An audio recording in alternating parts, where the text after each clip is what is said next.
players individually do okay, but I'll hold that thought as the attack is going in rather aggressively with the run it back. The blind actually doesn't go around the curveball doesn't go around the corner, sorry, so it doesn't catch anybody. And right now, we're seeing a pretty good job of Code 7 holding onto this site. An aggressive push, not really going too far, but then again, the guns really aren't available too much for Immortals right now. So Nicholas could sit back a little bit, but actually decides to use up the teleport from the shadows and he's right around this corner where Gingston spots him. It's looking promising right now, as it is a 3-on-2, and you saw Gangsta get that kill. It's Thief on the site, though. We talked about it. His play has been good thus far. Spots out the first one, but doesn't even win that battle against the already lit-up foe, so it will be an 11th round here as Code 7 has stolen the lead back, and they'll balance out the ults as well by trading the defuse off to the Raze. That was a really big round. Massive implications. I'm not sure what the money's going to look like exactly here with the buy. The bomb plant certainly helping just a little bit there, but not sure how much cash is actually going to be on their side. There's allowed Code 7 the lead here, and I think we kind of predicted it quite nicely, I suppose, where, like, because these maps aren't picked necessarily, it's mostly based when it comes to map picks on bans. And then Team A bans a map, Team B bans a map, and then the map that is played in these best of ones is decided randomly. So all of these teams need to be very careful. Nobody really picks split, but considering the format and how this is done, you need to be better prepared on maps that you might not necessarily practice as much. So I think both of these teams are dealing with things relatively well, but you would expect Immortals to be, you know, beat them to the punch. They should be the better team. They are the signed ones. They have this setup. They have all of this foundation set up for them to play as well as they possibly can. But Code 7 is really making them sweat a little bit. Seems like a lot of pressure is going to be put on mid. Talk, I like this placement with the rope push, but the slow is going to be nicely placed. They aren't quite sure if any more is going to be coming up through, but the flash is dedicated. Yet again, not quite catching anybody, but Asuna with the showstopper gets the kill, and Talk's positioning is nice. You can only get 2 out of the 3 kills, though. Yeah, but you've still got Rob Wiz here on the site with the operator. They don't anticipate this backup coming in from the Jet.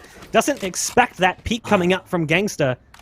So it will come down to the 2-on-2. The Neural Theft going down to give some intel here for the remaining 2 players of Immortals. You've got Thief and Gangsta on site. Spike's been planted in front of the double stack. Both players coming in through Heaven. Will they spot them? There's the Paranoia coming out. First one's right on the money for Thief. Thief's going to deliver a few courtesy shots after the fatality comes in off the rifle. We are tied back up at 11 apiece. You know, we talked about those overtime rules and how they might change from group stages into playoffs, and we might get to see it play out in the very first map of the event. Definitely. Like, I'm interested to see what these fully fleshed out rules do. I'm interested to see how long games get, because, you know, in Counter-Strike, where they have a full overtime system, those games could get relatively long, and considering it's, you know, match round 15, they're pretty long anyway, certainly longer than Valorant, right? So I'm curious to see how much of a bump up it does onto durations of matches. But I think right now both these teams want to avoid that at all costs, don't want to go into overtime. So this round is especially important. Whoever wins it has 1 foot in the door of winning this game. But considering how both these teams have been trading rounds, it's super hard to say who's got this. You've got to say with the ultimates available to Code 7, namely the Showstopper, it's a nice way to have the numbers advantage if they can get a frag. Code 7 right now taking this very patiently, not over pushing, not rotating too early. They're sitting nicely. Rob Wiz has a nice angle.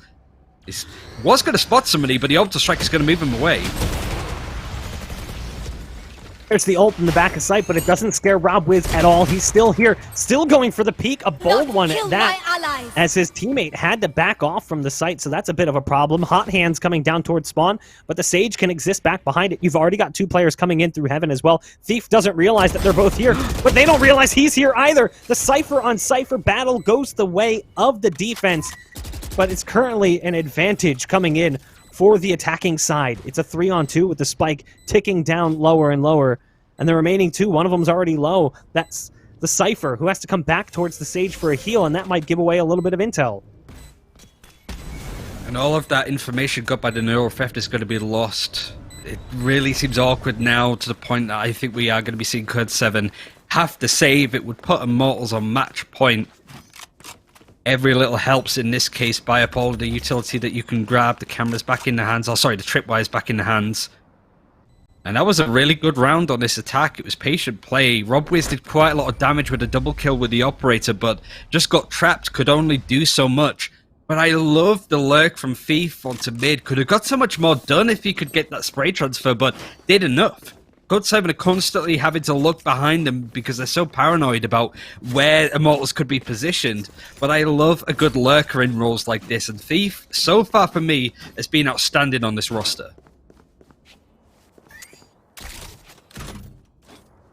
There's that cam placement too. You like that? I love that cam coming in from Payan that peeks up in through the glass towards A main. So we make it here, the final round of regulation. What do we see come in from Code 7? We mentioned this so many times. They've been in this position, so close, and yet at the same time, so far from picking up those big wins. We talked about it. There was definitely upset potential coming into this series, and you've seen that already as this has gone the full distance. The question is whether or not they have enough to defend here, given what's coming their way. There's the flash coming through. The curveball works out so nicely. Foe trying to lay down some support to get that Sage back in position. Omen is over towards Vents. There's the swing coming in from Foe, who guns down Gangsta. That's a big piece to lose, but the Sage has died actually on the site, so that's a problem as well. There's still support there, but it looks like they're going to be going back towards the A site where you've only got the Omen. He's here alone, trying to play around this corner. Do they peek this in time? The smoke's going to come down. They're going to be checking towards spawn. No! Nicholas comes up empty-handed. Payan has to save the day. Here he's going to find one, make it two, and it's down to a 2-on-2. You've still got Asuna and the Cypher on the site going for the spike plant, but RobWiz is alive, and RobWiz can be so deadly. Yeah, he can win this for his team. Try and clutch it out as much as possible. You've got to know that the positioning isn't going to be good for the attackers as they got the plant, the spike planted, sorry, so they're not going to be moving off the site. They can really sort of pinch them here, put a lot of pressure onto them. Asuna's going to hold close towards screens, knows that there's somebody there, but RobWiz gets a nice crossfire. It's Asuna that wins that fight. It's just going to be the raise, goes up against somebody that's so low health, the counterpart, but also has to work out where the Cypher is, trying to fight it, just wallbanging as much as possible, but all of this time being dedicated. There's one, there's the second. We're going to overtime. There should be enough time to get this defuse in. It's going to be a narrow one, but that sums up this game so far, Bok. It's down to the wire. Who else would you want other than Foe coming in there towards the end with that clutch as well? It works out so nicely for Code 7. So now we go to OT, and you mentioned the overtime rules might change throughout the event. The most recent patch introducing, of course, the 2-round rule, but we're not going to be seeing that during the group stages. That's only in playoffs, correct? That's correct. Like time So this is restrictions, one. we have so many games to get through, right? So Yeah. having these long overtimes isn't going to work. But definitely for the playoffs, I would imagine games are going to be as close as this. It would be good if it was sort of in these rounds to have the first game, the proper NA game since this patch went in, to see it in action, you know, because that's going to be like the standard for the future, right? But round 25, 12 all, we knew it was going to be awkward for Immortals on a map like Split, but how awkward, it's hard to say. The economy's reset, 5,000 credits for everybody. Everybody also 4 ult points away from having their ultimates, so there's not going to be any big plays unless there's a few multi-kills here. So Immortals have it all to do on this attack now. Code 7 looking pretty good, but I imagine both teams are going to be sweating it right now. There's the wall up early here as Foe goes over it and wants to peek back towards mid, spots out a lot of players in that territory, decides probably not worth it to stick around for too much longer. The ice has been carved apart, at least for the time being, and again you have Nicholas in the same position we've seen him in before. It's only really paid off once or twice as the Omen plays very passively in the ropes, but it doesn't stop Immortals from continuing to respect the possibility of a player being there, despite the fact that there almost never has been. He's always been sitting at the bottom of ropes, waiting for the push to come through. 40 seconds now. The clock is ticking down. They need to make a move. This is really well done from Code 7. The wick is burning, like you mentioned, and all of this time just being narrowly wasted. RobWiz has a nice angle onto Heaven and B main, where the spike is, might I add. So he's keeping a close eye. They're giving a lot of space up, but this is the kind of play you get it. Oh, he misses the shot. RobWiz is put under a lot of pressure. He has the dash to get out, but look at this crossfire now. Talk is in a nice spot, but his position given away. That's a good amount of damage done already from Immortals. Foe is on the back foot, gets a frag onto Gangsta, is trying to get more, and it's now a 3 versus 2 in favor of Immortals. They literally had seconds to kill off the clock, and it would have worked out so nicely. It's now down to 1. It's Payan. He's in a 1-on-2 after taking down the first target. Both players locked in the same position. He's got one behind the wall and one right to the right. There's the first shot coming out for Payan! He's gonna pick it up! It's going to be Code 7 who walks away victorious off a massive 1v3 clutch. You couldn't write this. It's the first game that we've seen tonight, and it's already a big upset. One of the big complaints I think about NA as a region has been it's too predictable. It's always the organizations, the signed dogs that win it, but not this time. Code 7 coming in clutch. And we did say this is the team to watch. I hope they've got your attention right now. Storylines. Now it's time to get the action started. Let's go ahead and send it to our game. TSM Echo 8 Group A. Let's get it going, boys. We're in Agents Led right now. You could wake up though, Twitch chat. We're ready to go. Rise and shine. We're going back to split. Like I said, because it's a randomized map, both teams get to ban one in particular, so it is open to the elements a little bit, but I think, yet again, if you want to get out of groups, if you want to qualify, most especially against some of these bigger teams, Bok, you need to be well-versed on all the maps. You can't just ignore one and, you know, pray that you don't get it, right? Yeah, I mean, ultimately, you need to expect that you're going to have to play some of these like better teams on more obscure maps. It's only 4-map meta. Here's the thing, like, teams are complaining about Split and Ascent. Go play another game where there's way more maps. Like, Counter-Strike has 7, and teams are like, oh, you know, that's a little too many. That's 3 more than we have here. Ultimately, I don't feel like it's too much of a workload right now for teams to put in the extra work on those maps, but I feel like it is just sort of getting comfortable with the fact that you don't have to play them most of the time. You're not going to really be playing best of 5s with a 1-map advantage all too frequently where all 4 maps come into the play. Usually it's a best of 3, and most of the time group stages is a best of 1, so you pretty much do get to feel a little bit more comfortable on maps you're used to playing. So I think ultimately teams are just going to have to get used to playing all these maps. And when you have big name teams coming in, they should be the ones that are most prepared across all maps. So when you hear a team say like, oh, we don't really play this map that much, that's a little bit disappointing to hear when they're the ones who have the most opportunities. Looking at the agent selection, you've got Brando on the Sage, Superman on the Omen. Def playing Cypher, no surprise there. Psalm going with the Reyna pick. And they're going to be moving in towards this B site. Rounding things out is going to be the Rays. Now Cypher on the defense, which is interesting.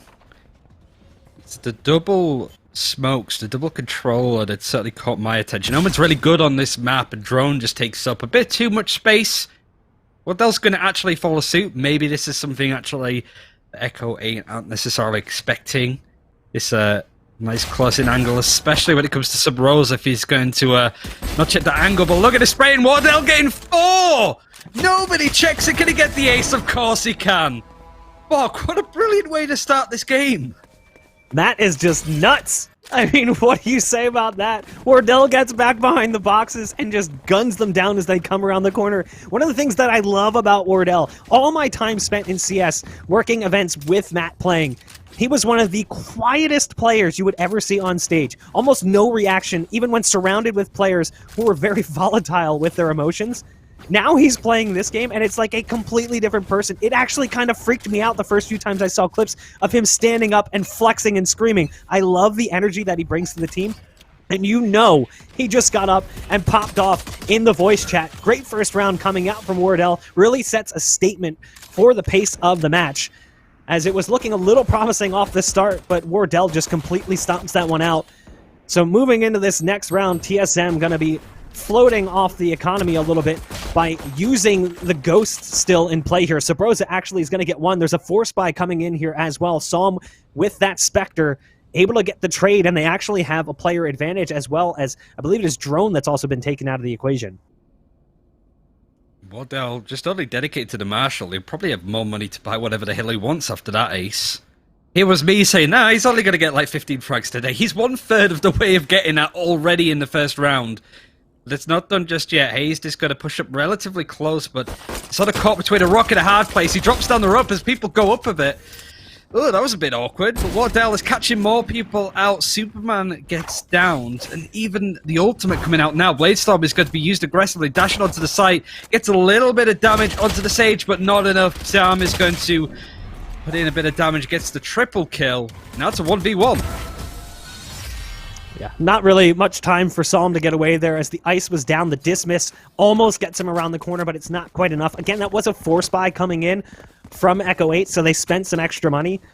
So you'll see probably some gun juggling here. Cutler's going to go ahead and upgrade to the Phantom, tosses the Spectre over to Drone. I'm kind of curious to see what the rest of the buy will look like.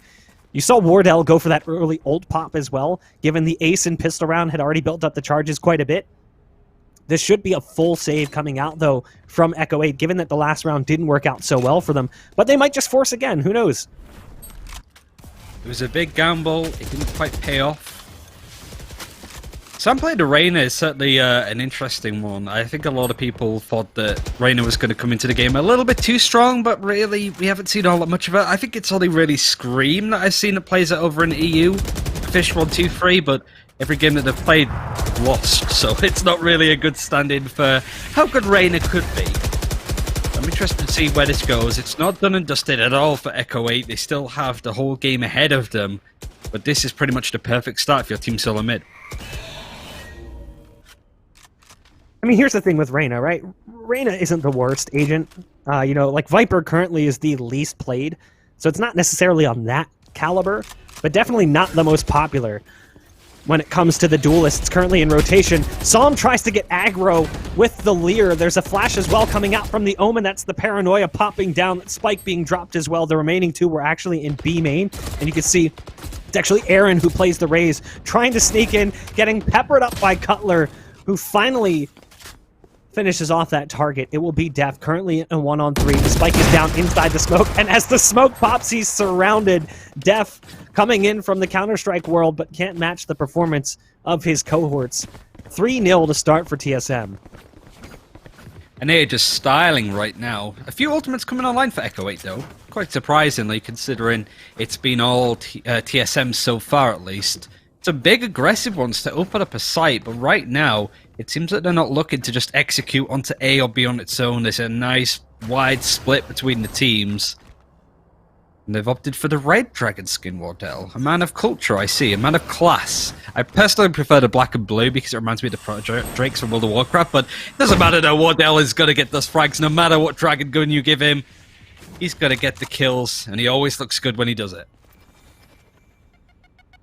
Hayes playing on the edge of this smoke. You know, we talk about the other three quite a lot, but Cutler and Hayes coming in with heaping helpings of experience in the Counter-Strike world, most notably playing with that Mousepaz and CLG roster for such a long period of time. Hayes is actually going to peek up over top of the wall, taking down that initiator. There's the molly, the hot hands going down on Aaron as well. It's just not looking so good right now for the side of Echo 8. Now, Brando has brought it down to 2 with the Sheriff work. No res currently for the Sage. Self-heal available, no armor. Wall is there, double slow orb as well, but doesn't want to likely waste that. Bring that into the next round if possible. Cutler up in heaven, playing the Omen, able to get the final kill of that round. You know, it's not fair, really, Cutler playing the Omen as a bald man myself. He's got the Paranoia as one flash, and then if he just looks down, he's got a second. That's totally unfair. Us bald guys can't have that double flash meta. I mean, honestly, yeah, like as a guy that is gradually losing my hair, my dad is bald. It's the way to be, personally. It was my biggest nightmare, going bald like Low my dad, maintenance. but after seeing you, WTF Moses, I'm thinking, I could pull it off. These guys look great. I feel like when we're like next to each other on camera, it's what I wish my beard looked like versus what it is when it looks at mine with how just like untamed it is, but speaking of Untamed, that's not TSM. They are playing a really well-disciplined game of Valorant, and they're even allowing themselves to just go out and strut their stuff. But 4 ultimates available for Echo 8. All of them apart from the Resurrect, like you highlighted before, it was obviously going to be Brando. The last one alive didn't have Resurrect, but it was funny that everybody else on the team did. But look how patiently they're taking this. Even dedicating the Empress, we're not really pushing on mid, not doing too much. So need to be careful that they actually get used for it, going up against Drone, battling towards the rope room.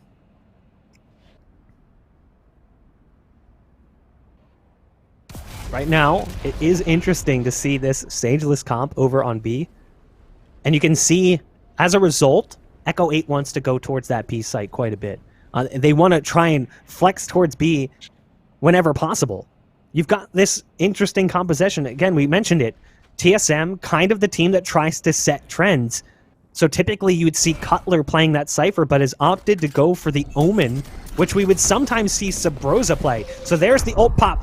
That rocket not necessarily going to go down, as the paranoia is just too powerful. It's so incredibly strong. Superman starts to make it into the site with the ult, and there's the retake of sorts into the site. Coming through is going to be TSM trying to get back in, trying to prevent that spike from being planted, but it will go down back behind the default box. Superman, as the Omen, has the possibility to try and TP out of this, but knows not really going to have that capability. Just trying to play back behind this box. Peeking up, spots out the first target in Drone. It's a one-on-one against an up, but it's Wardell. No Doesn't way. make a difference. 3 kills coming in from Superman as Echo 8 finally get themselves on the board here in the 5th round.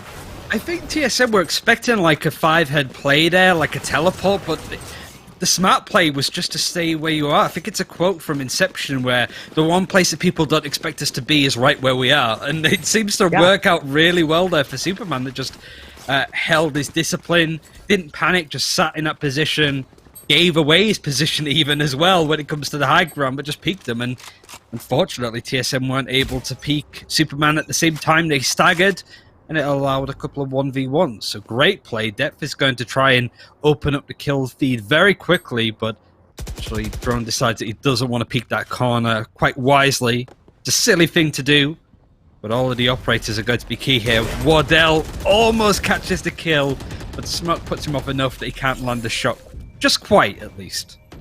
He does get the heal as well coming in from Hayes as he goes for the retreat, trying to reposition over towards the A site. You know, the reason we saw that clutch from Superman was because of a change not that long ago to this map where that box became solid. You could not spam through it anymore. Back in the early stages of the game, you could spam that box. He wouldn't have been able to do that, so being able to duck down behind that box opened up that opportunity. It's the small changes to the map that have given the attacking side just a little bit more of a leg up than they previously had. Still very defense-sided. Now, again, we see this passive play we saw in the last map. This time, though, it's going to be Sabrosa. It's not going to be Nicholas who was doing it for the likes of Code 7. Sabrosa finds 2. Wardell, meanwhile, picking one off with the operator. No surprise there. It's what he does best. It's down to Brando, the Sage, trying to work up ramp, but the round's already pretty much lost. 30 seconds left. Spike in their possession. Wardell says, 3 kills on the round, please. I'd like some more. 11-3. 6 rounds in. Well, 7 rounds now as we go to the 7th, but that's a lot of kills. 13-7 is, I wasn't expecting Wardell to pop up as much as this. I'm obviously well aware of the player, but the opportunity to cast him, I wasn't wanting to hype myself up too much, like, oh, it's Wardell. I don't want to put pressure and expect he's going to have a crazy game, but he's treating us all. I can understand why Twitch chat want to see TSM play when they spoil us like this. Echo 8, we were expected to, you know, really throw out a few curveballs, so to speak, but TSM just aren't buying it. It's the difference between them and Immortals, but Superman actually catches it out, forces the resurrect early from Hayes.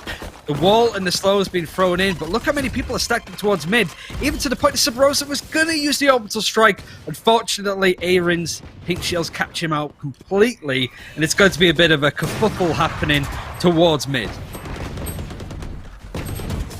There's Drone popping off. That's just what Drone does, kind of the filler piece there. People like to profile Wardell on this team, but Drone is just so insanely good. During the early stages of this team's development, Drone was that hard carry. Drone was so incredibly good. You know, we mentioned the other players. We mentioned Wardell and Sabrosa's journey. Drone played for teams like Splice and Envy that were kind of dead-end teams. The roster just didn't fully flesh out. In fact, when he got his opportunity to finally join a Pro League team, that was after multiple retirements in Counter-Strike, ended up coming back, joined Splice. They get relegated like days later, and he has to play through another season of MDL before making it into Pro League. That's the kind of player he was, though. He continued to grind it out despite the fact that opportunities that were left in front of him literally got taken away just days later.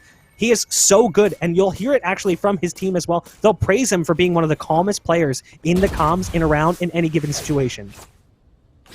He's having his time to shine. It's always great to hear players, even if they were from different games, that have grinded it out, become a staple, build up their own Twitch viewership, those kind of things.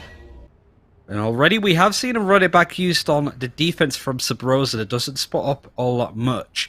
But yet again, there's a bit of a congregation happening for the attackers of Echo 8 towards mid. Sabrosa and Hayes have it pretty much on lockdown, but it seems that Drone is going to come in and offer a little bit of support.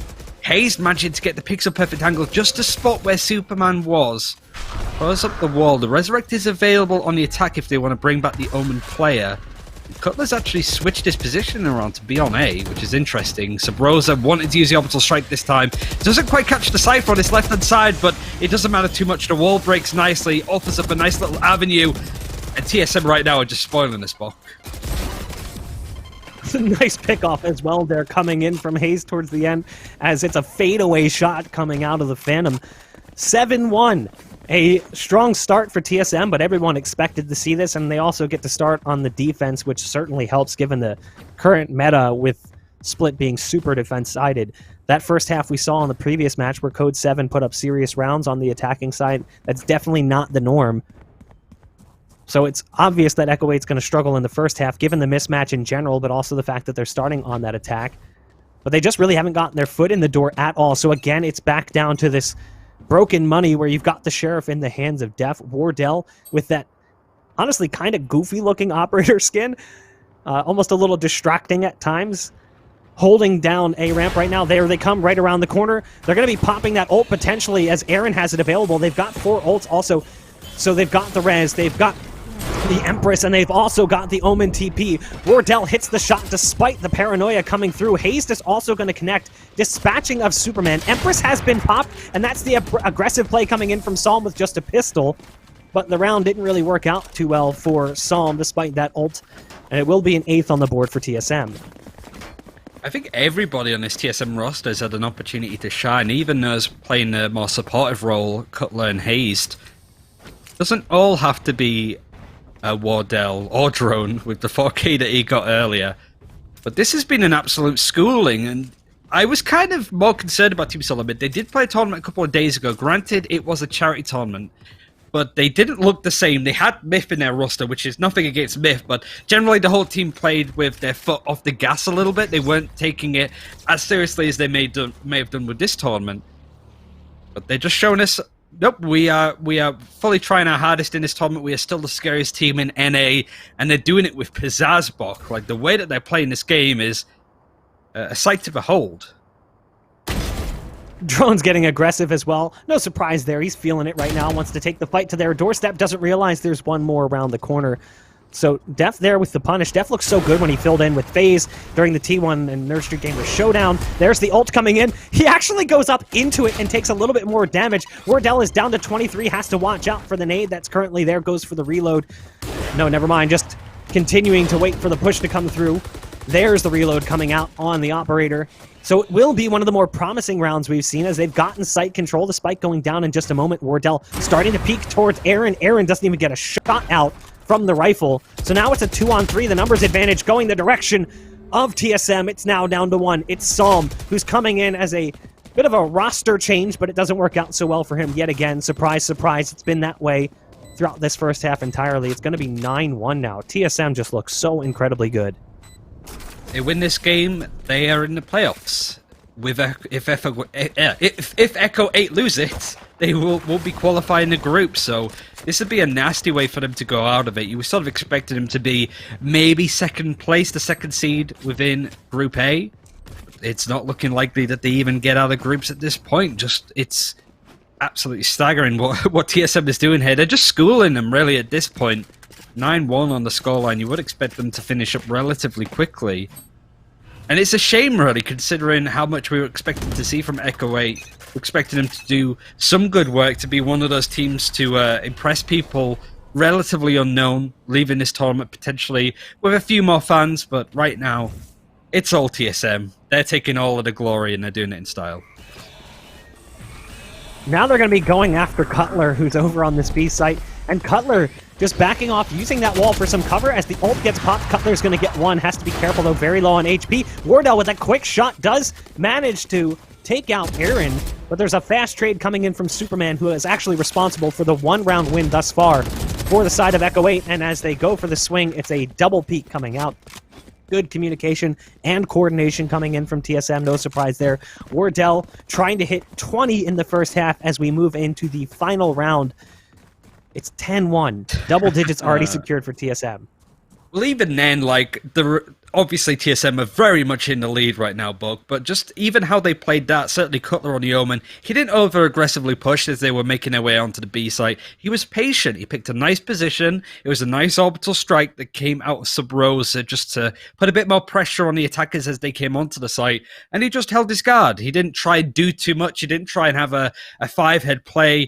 He just did his job. He did his role. It can just be as disciplined and straightforward as that. Let the other players shine, and this is a nice bit of intel that the defenders are able to get. Wardell's now playing very aggro, but can get out of there. That's the beauty of playing Jet. But yet again, it's Drone that gets the majority of the damage done with a nice double kill. Wardell's actually missing. I think there's something wrong with my screen, Bob, because that seems very uncharacteristic of what we've seen from Wardell so far.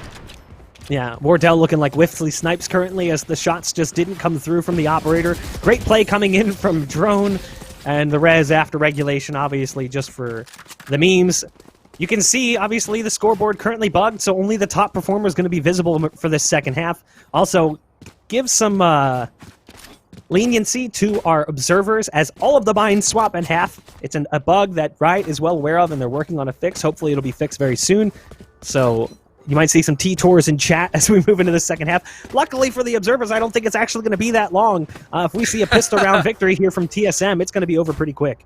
Easy shift. Like, obviously a lot of people in Twitch chat wanted to see this game, but I don't know. Do people want to see close games between teams, or do they just want to see TSM slap people about a bit? I'm not quite sure what people are interested in when it comes to watching some of these games, but I just can't wait to see what TSM do when they go up into the quarterfinals, the semis, the grand finals, if they, of course, get there. Seeing how they play against some of these bigger teams. Like, they're certainly going to be firm favourites.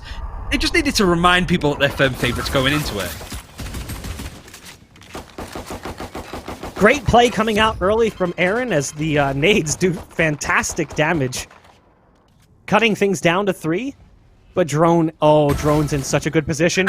Wall on the ropes, puts one to the back of the skull of Brando. There's the flash coming around the corner as well. The Omen has to back out, as does his support. Drone's going to be running around thunderfooting as the spike is actually going the opposite direction. So they're going to be backing out despite the fact that they had ramp control. They're going to be going towards the B site where you've only got the Cypher. Now, they're not exactly being quiet about this, so Cypher is going to be moving back towards the stairs. The camera's going to be the first thing that spots them. Smoke's going to go down.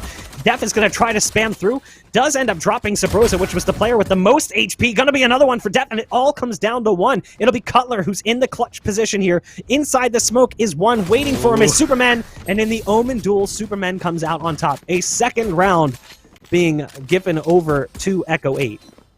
Nice play from Depth. Like, he was just so patient waiting on the B site, just anchored it perfectly. As you would expect from Cypher, right? It's pretty much always the place that you want your Cypher player to be playing. I don't think there's any teams that put Cypher on a different site for split, right? None really come to mind when it comes to where they place him. But all he did was wait there. He didn't rotate over aggressively, he just held his own, and it actually caught TSM completely off guard.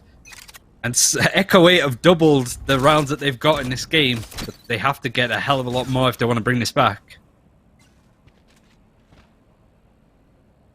Def spots one with the aggressive camera placement in B main. Drone takes out the cam and then backs off. In my mind, that's a win. If you're on TSM, taking out that cam early, putting it on that ridiculously long cooldown at this point. Drone starting to work his way back towards B main where he initially spotted him. The rest of the team currently sitting back in mid, trying to work their way towards Heaven. There's two currently defending it. There's the Sage and the Raze. If a nade comes down, a lot of damage could be dealt. There's the Ice coming in, could slow them down. Great damage to Wardell off that nade, drops him down to 37 HP. So far, Echo 8 are just chipping him away. Everybody's alive, even the heal be dedicated, brings it down. Aaron does eventually get killed, but it's fair to say the damage is already done with the triple kill that he picked up. The rest of Echo 8 can clean up shop. Third round for Echo 8. It was expected. TSM didn't really have the money to buy there. Didn't force, didn't really need to. But now you can imagine that they're going to pick up the big guns. Maybe even an operator for Wardell if he saved up his pocket money at least. But definitely going to see the Vandals, the Phantoms, whatever these teams and players like to use. But considering it's split, I imagine there's going to be a fair few Phantoms on both sides. That's the interesting thing, right? Right after the patch that kind of balance things out a little bit differently. We saw a lot of players going to the Vandal and switching back towards the Phantom in the long run. Superman playing close and aggressive with the SMG right on the other side of that one's going to make it work. Wardell goes up vertically and starts to float his way towards the ropes, but it doesn't go so well for him. And it's down to now just one. It's Cutler. That is an impressive round coming in from Echo 8 and the kind of round that you need to pick up when the scoreline looks like this.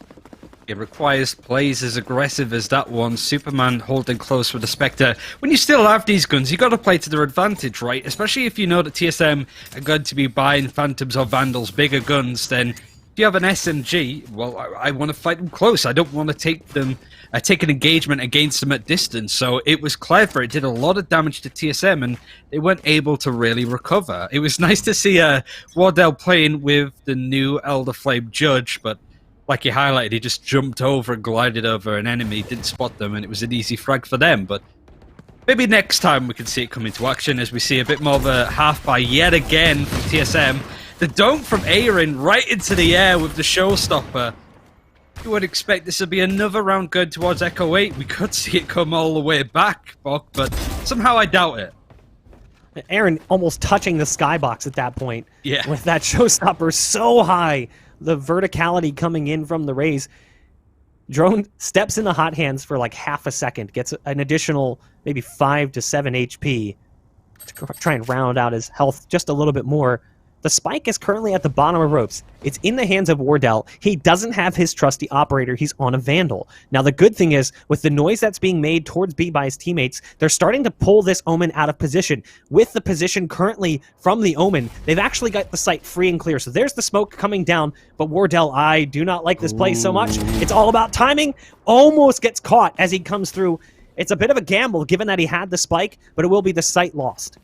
I mean, it's Wardell, it's a gamble, this is what he does, he lives life on the edge, but it was good play now because of all of the control the TSM have on this attack on the retake. There's one frag, just one more now, which is Depth, who is going to slowly make his way over to the site. Might save, really hard to say, but seems to be gravitating towards that area. Runs into Drone, that opens up things a little bit more nicely in this 1 versus 2. Wardell changed up his positioning, has a nice aggressive off angle on this right-hand side. I love the fact that we have X-rays in this game. The camera's not going to quite spot him. He's just going to run out. Wardell's just going to line that shot up. It's a thrifty round for TSM, but nevertheless, it puts him on match point.